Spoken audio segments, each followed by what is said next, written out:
उत्तर प्रदेश के उजाला योगी आदित्यनाथ इतवार को गौतम बुद्ध नगर के उसी पिछड़ा गांव में एक रैली करने पहुंचे जहां साल 2015 में मोहम्मद इखलाक का पीट पीट कर कत्ल कर दिया गया था।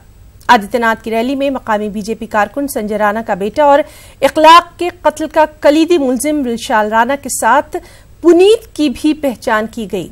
ऐसा दावा किया जा रहा है कि इखलाक के कत्ल के 19 मुलजिमीन में से 16 मुलजिम रैली के दौरान मौजूद थे। वाज़ेह है कि विशाल पर आईपीसी की दफा 302 और 307 का मामला दर्ज है। मामला फास्ट ट्रैक कोर्ट में ज़ेर इल्तिवा है और अभी इल्जाम तय किया जाना बाकी है।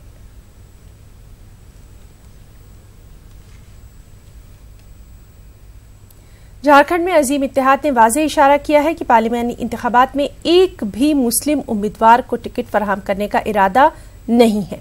बीजेपी को इख्तिदार से बेदखल करने का बहाना बनाने हुए कहा जा रहा है कि राज्यसभा और असेंबली इंतखाबात में मुस्लिम नुमाइंदगी की कोशिश की जाएगी। अजीम इत्तेहाद के इस ताज़ा बयान से मुसलमानों में मायूसी और नाराजगी है। एक रिपोर्ट। आम इंतखाबात में मुमकिना कामयाबी के मकसद से अजीम इत्तेहाद की अहम मीटिंग हुई। इस मीटिंग में कांग्रेस, झारखंड विकास मोर्चा और आरजेडी लीडर शरीक हुए। पार्लियामानी इंतखाबात के लिए एक भी मुस्लिम उम्मीदवार को टिकट न दिए जाने और कांग्रेस लीडर फुरकान अंसारी के गड्ढा पार्लियामानी सीट को जेवीएम को दिए जाने के ताल्लुक से पूछे गए सवाल पर डॉक्टर अजय कुमार ने कुछ इस अंदाज में अपनी दलील पेश की कि पूरे प्रदेश और देश के हर एक समाज, आदिवासी हो, अनुसूचित जाति हो, अल्पसंख्यक हो, महिला हो, नवयुवक हो, मोदी जी और भाजपा को भगाना चाहते हैं। तो मकसद सिर्फ यही है कि यूपीए गठबंधन का कि भाजपा को पूरे 14-0 जैसे बाबूलाल जी ने कहा था 14-0 करना है। तो माइनॉरिटी भी यही बोल रहे हैं, आदिवासी समाज भी यही बोल रहा है, अनुसूचित जाति बोल रहा है, महिला भी बोल रहे हैं, बेरोजगार नवयुवक भी बोल रहे हैं। तो ये तो क्लियर हुआ। दूसरा, यूपीए के जो घटक दल ने सभी प्रेस कॉन्फ्रेंस में कहा कि क्योंकि माइनॉरिटी की जो उपस्थिति संसद में जरूरी है, झारखंड से हम लोग जब पहली बार राज्यसभा का सीट खुलेगी, हम में से जो है पार्टी का एक वो कैंडिडेट माइनॉरिटी का होगा। कोई भी समाज की कैंडिडेट हो, मजबूत समझदार की। तो अगर मजबूत समाज हो तो ना तो हम धर्म देखेंगे ना जात देखेंगे। अब बीजेपी जैसे नहीं है ना कि धर्म को इस्तेमाल करेंगे सिर्फ अपने राजनीतिक रोटी सेकने के लिए। हमको एक जो है मजबूत अच्छे कैंडिडेट को हर एक सीट में, ताकि भाजपा को मुंह तोड़ जाए, किसी भी समुदाय से हो या समाज से हो। वाज़ेह है कि रियासत के 14 पार्लियामानी सीटों की शेयरिंग का फॉर्मूला अजीम इत्तेहाद के जरिए तय कर लिया गया है। कांग्रेस पार्टी के साथ साथ दीगर इत्तेहादी पार्टियों के जरिए 1-2 दिनों में उम्मीदवारों के नामों का ऐलान किए जाने का भी इम्कान है। ताहम डॉक्टर अजय कुमार के इस बयान से मुसलमानों में काफी नाराजगी भी देखी जा रही है। डॉक्टर अजय कुमार का जहां तक ताल्लुक से जो बातें हैं वो बिल्कुल गलत है, इसलिए कि वो सीट पिछले बार ही क्या नाम है बहुत कम सीटों से मतलब हारे थे फुरकान साहब। आज जो है अगर गठबंधन के वो कैंडिडेट होंगे तो पूरी 99% चांसेस है कि वो जीतेंगे। वो सीट शेयरिंग में नहीं जाना चाहिए था और इसको कहीं भी एडजस्ट कर सकते थे जेबीएम, और इससे हमको लगता है गठबंधन को नुकसान होगा। दानिश्वरों ने इल्जाम लगाया कि अजीम इत्तेहाद बीजेपी का डर दिखाकर मुसलमानों का वोट हासिल करने की कोशिश कर रहा है। ताहम अजीम इत्तेहाद के इस रवैये पर पूरी रियासत के मुसलमानों में सख्त नाराजगी है। न्यूज़ 18 उर्दू के लिए रांची से नौशाद आलम की रिपोर्ट। लोकसभा इलेक्शन से पहले सियासी पार्टियां दावे तो बहुत करती हैं कि वो उम्मीदवार का मजहब, जात पात नहीं बल्कि हार जीत को देखकर टिकट देती हैं, लेकिन मुसलमानों की सियासी नुमाइंदगी की जानिब अगर हकीकत में देखा जाए तो सियासी पार्टियों का दावा खोखला साबित हो जाता है। एक खास रिपोर्ट। गुजरात में लोकसभा की 2 सीटों पर मुस्लिम वोटर उम्मीदवारों की हार जीत का फैसला करते हैं, लेकिन इन दोनों सीटों को रिजर्व कर दिया गया है। मुसलमानों की अच्छी आबादी होने के बावजूद मगरबी अहमदाबाद और कुछ लोकसभा सीट को रिजर्व कर दिया गया है। मुसलमानों की अक्सरियत वाली सीट को रिजर्व करने के मामले को लेकर अहमदाबाद के लोगों में नाराजगी देखी जा रही है। वो इसके लिए बीजेपी और कांग्रेस दोनों सियासी पार्टियों को जिम्मेदार ठहरा रहे हैं। इस सिलसिले में समाजी कारकुन उवैस मलिक का कहना है कि जब सीटों को रिजर्व किया गया था तब मुस्लिम सियासी एतबार से इतने बेदार नहीं थे, लेकिन अब ऐसा नहीं होने दिया जाएगा। SC, ST और वुमेन्स रिजर्वेशन जो भी रही वो मुस्लिम डोमिनेंट्स एरिया के अंदर ही काफ़ी है, और ये एक पॉलिटिकल षड्यंत्र है जो मुसलमानों को लोकसभा और ऐसा धारासभा के अंदर जाने से रोक रहा है। मुस्लिम समाज अब इस कॉन्स्टिट्यूशन को पढ़ चुका है, उसके अधिकारों को समझ चुका है, और अधिकारों के लिए कहाँ तक उसके लड़ना पड़े वो भी लोकतांत्रिक समझ उसमें आ गई है। हमारी विधानसभा है और लोकसभा संसद ये मुस्लिम मुक्त करने की एक साजिश के तहत पूरा ये काम हो रहा है। तमाम पार्टियों की कोशिश हमेशा ऐसी रही है कि मुसलमान तो सियासी तौर पे दबाए जाए और सियासी तौर पे मुसलमान की तरक्की कभी न हो। गुजरात में 2009 में डिलिमिटेशन किया गया था, जो 2026 तक जारी रहने वाला है। अहमदाबाद के मुस्लिम बिरादरी के लोगों का कहना है कि हम डिलिमिटेशन के खिलाफ नहीं, लेकिन जिस तरह मुस्लिम अक्सरियत वाली सीटों को रिजर्व किया जा रहा है, हम इसके खिलाफ हैं। इस सिलसिले में जानकारी देते हुए अहमदाबाद के सीनियर सहाफी हबीब शेख का कहना है कि एक वक्त था जब गुजरात से 10 से 12 मुस्लिम MLA हुआ करते थे, लेकिन जब से सीटों के रिजर्वेशन का खेल शुरू हुआ है, तब से मुसलमानों की सियासी कद में मुसलसल कमी देखी जा रही है। भाजपा पर तो हम बहुत इल्ज़ाम नहीं लगा सकते, उन्हें तो इतनी ज़्यादा दिलचस्पी होती नहीं कि किसी जगह मुसलमानों की 2 सीट बढ़ जाए या 4 सीट बढ़ जाए, और गुजरात में तो वो देते ही नहीं, ना पार्लियामेंट में देते ना विधानसभा में, तो सवाल ही पैदा नहीं होता। लेकिन जो सेक्युलर कहते हैं अपने आप को, या गुजरात की अगर बात करें तो कांग्रेस ने जिन लोगों को डिलिमिटेशन के लिए भेजा था उनमें भी कोई बहुत अच्छे लोग नहीं थे कि जो मुसलमानों की फ़िक्र करें। तो कांग्रेसियों की कोताही कही है, कांग्रेसियों की बेईमानी कही है, या कांग्रेसियों का बद इरादा कही है, ये सब जाहिर होता है। गुजरात के अंदर मुस्लिम समाज को सियासत में हिस्सेदारी नहीं मिलती है, और उसका सबसे बड़ा रीज़न है कि गुजरात में 3 बड़ी सीट मुस्लिम समाज की होने के बावजूद, जिसमें कि 2 सीट तो ऑलरेडी रिज्यू हैं, ये एक भारतीय जनता पार्टी और कांग्रेस पार्टी की सोच समझे साजिश हो सकती है, और भरूच के अंदर कोई पार्टी मुस्लिम कैंडिडेट को खड़ा नहीं करती है। सीटों के रिजर्व करने के सियासी खेल के लिए जितना सियासी पार्टियों को जिम्मेदार माना जा रहा है, उतना ही जिम्मेदार अहमदाबाद के दानिश्वर और मुस्लिम तंजीमों को भी माना जा रहा है, क्योंकि अगर ये लोग उसी वक्त आवाज उठाते तो शायद गुजरात के मुसलमानों का सियासी कद इतना कम ना होता। अहमदाबाद से आरिफ आलम की रिपोर्ट। एनसीपी लीडर मजीद मेमन ने मुंब्रा में एक तकरीब के दौरान कहा कि मुस्लिम हलकों में वोटिंग फीसद बढ़ाने पर काम करने की बेहद जरूरत है। मुस्लिम हलकों में वोटिंग फीसद का औसतन 25 से 40% पर आकर रुक जाता है, और फिर हम हुकूमतों और लीडरान से हमारी बात न सुनने का रोना भी रोते रहते हैं। उन्होंने मुल्क के मुस्लिम वोटर्स से 80% तक वोटिंग करने की अपील की है। इस बार का लोकसभा का चुनाव जो है वो पिछले चुनावों से कुछ हटकर है। मुल्क एक दोराहे पर खड़ा है। जमहूरियत बचाइए, आइन को बचाइए, इस तरह की आवाज़ें मुल्क से तरह लगातार आ रही हैं। मुसलमानों के साथ में भी जो मजालिम ढाए गए हैं मॉब लिंचिंग के ज़रिए और तरह की धमकियों के ज़रिए वगैरह वगैरह, इसलिए मुसलमानों को चाहिए कि वो सियासी शऊर का सबूत दें। और इसके लिए 2 अपीलें मेरी मुसलमानों से हैं, पूरे हिंदुस्तान के मुसलमानों से। पहला तो ये कि आप अपने हक़ खुद इरादियत की अहमियत को समझें। जमहूरियत में यही एक मौका है कि आप हिस्सेदार बन सकते हैं। आपके मुसलमान उम्मीदवार न सही मगर सेक्युलर उम्मीदवार की निशानदेही करें और वोटों को ज़्यादा से ज़्यादा परसेंटेज में डालें ताकि आपकी आवाज़ शामिल हो सके।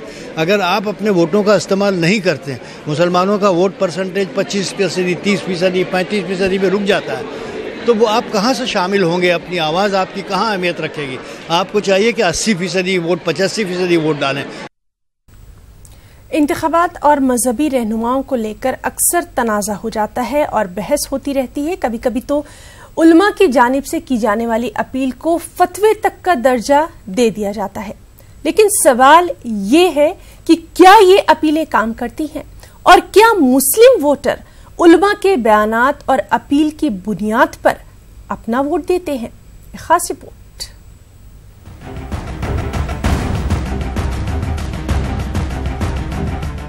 अक्सर देखा गया है कि उलमाए कराम की जानिब से इंतखाबात के वक्त अपील जारी की जाती है, कभी शाही इमाम तो कभी मुफ्ती आजम के नाम से तो कभी मुस्लिम तंजीम की जानिब से अपील जारी की जाती है, लेकिन जमीनी हकीकत यही है कि मुसलमान अब ऐसी अपीलों पर कान नहीं धरते। अब लोग जो है ना वो मुद्दों को देखते हैं क्या, और जो है हमारे इलाके के जो मसाइल क्या हैं, वो जो है वो कौन पार्टी या कौन जो है हमारा उम्मीदवार जो है वो ये करता है। वो तो वो ये होता है ना, वो देखता है कि ये उम्मीदवार है या उम्मीदवार हो रहा है, ये हमारी उम्मीदों पे वार कर रहा है। तो ये जो ये हो रहा है, अब लोगों में चूंकि जागरूकता आ गई है, वो पढ़ने लगे हैं, मामलात को देखते हैं, तो अब जो है जब आप बोलते हैं तो वो उसका लोग मुआवजा करते हैं, तो मुआवजे में जो है वो आपकी अपील जो है वो फिट नहीं बैठती है, वो इसलिए लोग नजरअंदाज करते हैं। वोटिंग को लेकर अपील और हिमायत के लिए आने वाले बयानात की तारीख पर अगर नजर डाली जाए तो इमरजेंसी के दौर में दिल्ली के शाही इमाम अब्दुल्ला बुखारी ने सबसे पहले अपील जारी की थी और उसके बाद मजहबी तौर पर अपील जारी करने का सिलसिला शुरू हो चुका था। लेकिन अब इस तरह की अपीलें अपना असर खोती दिखाई दे रही हैं। ये हमारे उलमा इकराम के किरदार की वजह से आई है। बहुत सारे उलमा इकराम ने अपने पर्सनल ज़ाती मुफाद में गलत लोगों को अपील कर दी। जाहिर है जनता सब जानती है, पब्लिक सब जानती है, और उस अपील को पब्लिक ने नहीं माना। इसका फ़ायदा उठा लिया सियासी पार्टियों ने। वरना एक ज़माना था कि जब उलमा एक कुछ अपील को करते थे तो सारा वोट एक तरफ चला जाया करता था। तो इसके लिए उलमा इकराम खुद जिम्मेदार है। नहीं सर, उलमाओं का कोई इसमें रूल नहीं है राजनीति में। अपील कोई उलमा अपील नहीं करता आप किसको वोट दो। सबकी पार्टी अलग अलग है, लेकिन मेरा जो अपना है वो किसी पार्टी को फोकस करना नहीं चाहिए। हमें फोकस करना चाहिए अपने एरिया के कि कौन सी पार्टी अब कैंडिडेट लेके आई है, वो कैंडिडेट का बैकग्राउंड क्या है और उस कैंडिडेट की शिक्षा क्या है कि हमारे लिए क्या कर सकता है, उसको वोट देना चाहिए।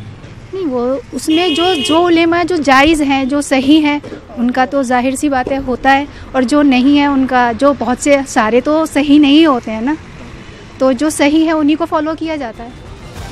आवाम की जानिब से हिमायत की अपील को नजरअंदाज किए जाने का असर सियासी पार्टियों पर साफ नजर आने लगा है। सियासी जमातें हिमायत हासिल करने के लिए आवाम के सामने जाती हैं, वहीं मुस्लिम तंजीमें भी साफ अपील करने के बजाय सेकुलर पार्टियों, सेकुलर उम्मीदवारों का साथ देने का फॉर्मूला समझाती हैं। न्यूज़ 18 उर्दू के लिए दिल्ली से खुर्रम शहजाद की रिपोर्ट। गंगा जमनी तहजीब और उर्दू जबान की खुशबू मुल्क और बैरून मुल्क में फैल रही है। हिंदुस्तान से लेकर रूस तक उर्दू जबान के इस पहलू को पढ़ा, समझा और देखा जा रहा है। उर्दू की सरगर्मियों के लिए मशहूर जश्न अदब और कौमी उर्दू काउंसिल की जानिब से दिल्ली के इंडिया इंटरनेशनल सेंटर में उर्दू जबान और गंगा जमनी तहजीब के उन्वान से एक खास सेमिनार का इनेकाद किया गया, जिसमें मुल्क और बैरून मुल्क से सरकर्दा शख्सियात ने शिरकत की। हमारी खास रिपोर्ट। नौजवानों और उर्दू जबान की आवाज जश्न अदब और कौमी उर्दू काउंसिल की जानिब से इंडिया इंटरनेशनल सेंटर में उर्दू जबान और गंगा जमनी तहजीब के हवाले से एक सेमिनार का इनेकाद किया गया। सेमिनार में मुल्क और बैरून मुल्क की सरकर्दा शख्सियात ने शिरकत की। सेमिनार में शरीक उर्दू स्कॉलर लुड मेला वेस्लेवा ने उर्दू जबान को हिंदू मुस्लिम दो अजीम तहजीबों का संगम बताया। वहीं प्रोफेसर अख्तरुल वासी ने कहा कि उर्दू जबान हिंदुस्तान की मुश्तरका तहजीब की निशानी है, इसलिए उर्दू जबान का रिश्ता पेट से नहीं दिल से होना चाहिए। रोजगार से जबान का रिश्ता होना चाहिए, मैं इसके खिलाफ नहीं हूँ, लेकिन जो मेरा कहना है वो ये कि हमें अपनी तहजीब, सकाफत, मजहब जो है उनके का रिश्ता जो है वो मैदे से नहीं जोड़ना चाहिए। मैं हमेशा कहता रहा हूँ, पहले भी कह चुका हूँ, अब फिर दोहराता हूँ कि 4 चीज़ें जो हैं उनका रिश्ता मैदे से नहीं दिल से होना चाहिए। एक माँ, एक मजहब, एक मुल्क और एक मादरी ज़बान। सोच तो वही है जो अभी प्रोफेसर अख्तर वसी ने कहा, वही है कि ये एक बेनज़ीर तहजीब है, बेनज़ीर, क्योंकि 2 अजीम मैं कह सकती हूँ सकाफ़तों का मिलन हुआ, संगम हुआ, और गंगा जमुनी तहजीब वजूद में आई। रूसी हमारे जो स्कॉलर है इस पर इसके कई सारे पहलुओं पर मुताला करते हैं, नज़र कर किताबें लिखते हैं, और हमारे जो पढ़े लिखे रूसी है जिनको हिंदुस्तान से और मशरिक़ से मुकम्मल मजमूई तौर पर दिलचस्पी है, वो हमारी किताबों की बदौलत जो हम लिखते हैं, मैं और मेरे कोलीग हम और मेरे असातिज़ा बहुत किताबें लिखी हुई हैं इस पर, तो इसको बहुत मतलब मैं कह रही हूँ कि बहुत शौक़ से देखते हैं, बहुत शौक़ से पढ़ते हैं। सेमिनार की खास बात ये रही कि मकाला पढ़ने वालों में नौजवान नस्ल पेश रही। प्रोग्राम के रूहे रवां और जश्न अदब के जनरल सेक्रेटरी रंजीत चौहान ने उन लोगों को बीमार बताया जो कि उर्दू जबान को मुसलमानों की जबान करार देते हैं। ये तो ओरिजिनल फैब्रिक ही जो है हिंदुस्तानी है, इसमें दोनों ज़बानें, हिंदुस्तानी ज़बान और डिजिटली। तो आप देखिए कि जिस तरह से हमारा जो यूथ है, जो नए नए इंजीनियर्स हैं, जो हमारा नया यूथ है, वो जिस तरह से उर्दू के साथ जुड़ रहा है, वो ना सिर्फ एक तो होता है उर्दू बोलना, दूसरा होता है उसके रस्मुल ख़त, बाकायदा रस्मुल ख़त सीख करके लोग आ रहे हैं, शायरी कर रहे हैं, नस्र जो है स्टोरीज लिख रहे हैं, अफसाना, बहुत छोटे छोटे बच्चे, नए नए ख्याल उनके। तो मुझे तो लग रहा है कि ओरिजिनल फैब्रिक जो हिंदुस्तान का है, इसके लिए एक उर्दू पर एक सीरियस काम करने की जरूरत है। देखा जाए तो आजादी और हिंदुस्तान की तकसीम के बाद से ही उर्दू जबान को मुसलमानों की जबान होने का इल्जाम सहना पड़ा है, लेकिन वक्त गुजरने के साथ साथ उर्दू जबान सभी रियासतों और इलाकों में बोली और पढ़ी जाने लगी। 21वीं सदी का नौजवान मजहब और इलाकायत की बेड़ियों को तोड़कर उर्दू को गले लगा रहा है। दिल्ली से न्यूज़ 18 उर्दू के लिए खुरम शहजाद की रिपोर्ट। दिल्ली में इंडिया इस्लामिक कल्चर सेंटर की जानिब से अली डे का इनेकाद किया गया और हजरत अली को हुकूक इंसानी के नजरिए से याद किया गया। प्रोग्राम में मारूफ स्कॉलर प्रोफेसर अख्तरुल वासे और मारूफ उलमाए कराम शरीक हुए। इस मौके पर अख्तरुल वासे और उलमाए कराम ने कहा कि हुकूक इंसानी का तसव्वुर हजरत अली का ही दिया हुआ है। बात आपको बताऊं, जिस पे आलम इस्लाम जितना फ़ख्र करे कम है, वो ये कि कोफी अन्नान जो कि सेक्रेटरी जनरल थे यूनाइटेड नेशंस के, उन्होंने हज़रत अली के उस ख़त को जो नहजुल बलागा में मौजूद है, और मालिक बिन नश्तर को जो गवर्नर थे इजिप्ट के, उनके नाम लिखा था, उसको ह्यूमन राइट्स के डॉक्यूमेंट के तौर पे यूनाइटेड नेशंस से मंजूर कराया और उसका हिस्सा बनाया। तो ये गैर मामूली बात है। हज़रत अली का इस बात का एहसास है। उन्होंने POWs के सिलसिले में जो जंगी कैदी होते हैं, जो रवैया अपनाया, वो उनसे पहले आपको दुनिया की तारीख में कहीं नज़र नहीं आएगा। तो हज़रत अली जो हैं इस एतबार से हमारे लिए एक रहनुमा हैं, एक मिसाली शख्सियत हैं, और ये सब कुछ जो उनकी शख्सियत का उनसुर है, इंसाफ पसंदी, इंसान दोस्ती, हुकूक इंसानी का एहतराम, शरफ़ आदमियत जो है उसकी पासदारी, ये उन्हें अल्लाह के रसूल की तरबियत और कुरान से मिली थी। अगर आप अमीरुल मोमिनीन के उस ख़त का जायज़ा लें जो आपने मालिक अश्तर को लिखा था जब उनको मुकर्रर किया है गवर्नर, तो उस वक्त जो दस्तावेज़ आपको दिया था वो दरअसल मंशूर है ह्यूमन राइट्स का, और इतनी तरक्की के बाद भी और तमाम अफकार की जुलानियों के बावजूद भी दुनिया उससे बेहतर दस्तावेज़ ह्यूमन राइट्स के हवाले से नहीं पेश कर सकी है। तो अमीरुल मोमिनीन दरअसल ह्यूमन राइट्स के बानी हैं। अलीगढ़ मुस्लिम यूनिवर्सिटी तलबा यूनियन पार्लिमानी इंतखाबात में सेकुलर ताकतों की कामयाबी के लिए अनकरीब ही मुल्क गिर दौरा शुरू करने जा रही है। इसमें वो मुल्क भर में फैली अलीग बरादरी से राब्ता कायम करके फिरकापरस्त ताकतों के खिलाफ वोट करने की अपील करेंगे। और इस बात की जानकारी स्टूडेंट्स यूनियन के सदर M सलमान इम्तियाज ने दी। से हम कोऑर्डिनेशन कर रहे हैं और इसी लिहाज से अब हम 1-2 दिन में दौरा शुरू करेंगे। जहां जहां लीग हमारे इलेक्शन भी लड़ रहे हैं, कैंपेन भी करेंगे और जितने भी हमारे अलुमनाइज हैं उनसे राब्ता करके यही कोशिश कर रहे हैं कि फासिस्ट ताकतों के खिलाफ खड़े हों और ऐसे सेक्युलर कैंडिडेट को जिताएं जो वाकई में विकास की बात करें और सबको एक लेने की बात करें।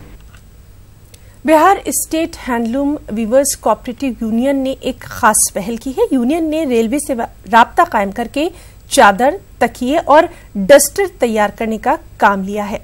पहले मरहले में 2 करोड़ रुपए का कारोबार होगा। वहीं मुस्तकबिल में रेलवे के साथ यूनियन साल में करीब 10 करोड़ रुपए का कारोबार करेगी।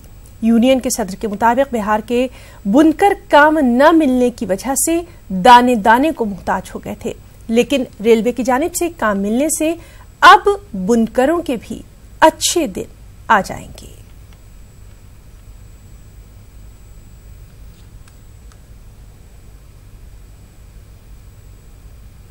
जो रेलवे का नया जो हम लोगों को ऑर्डर मिला है, ये बिहार में एक नई क्रांतिकारी योजना शुरू हो रही है, ख़ास के हैंडलूम सनत के लिए।